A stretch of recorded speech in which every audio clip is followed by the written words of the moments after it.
Maharashtra today 24 news सत्य परिस्थितीचा सविस्तर आढावा।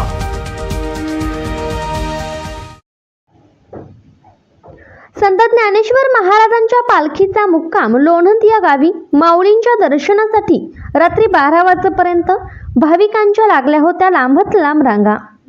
संत ज्ञानेश्वर माऊलींच्या पालखीचा मुक्काम लोणंद या गावामध्ये 2 दिवसांपासून असून सुद्धा भाविकांच्या भल्या मोठ्या रांगा लागल्या होत्या। रात्रीच्या 12 वाजला तरी भाविकांनी मोठी गर्दी केल्याचे चित्र दिसून आले। पालखीचा मुक्काम आज तरडगावात होत असून पालखी मुक्काम दर मुक्कामात करत पंढरपूरच्या दिशेने चालते। तर संत तुकाराम, संत निवृत्तीनाथ, सोपान काका मुक्ताई या सर्व पालख्यांचा मेळा वारकरी येथे होतो।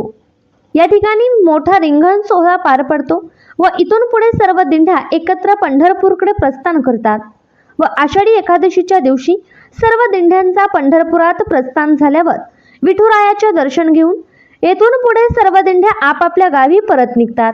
असा हा पालखी सोहळ्याचा कार्यक्रम असतो। या सोहळ्यामध्ये फक्त मोठ्या उत्साहाने सहभागी होऊन माऊलींच्या नावाचा जयघोष करत विठ्ठल विठ्ठल करत पंढरपूर दुमदुमून जाते।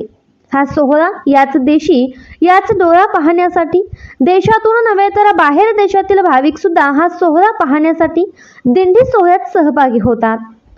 महाराष्ट्र टुडे न्यूज साठी ब्युरो रिपोर्ट वसंत सोनवणे, लोणंद, सातारा।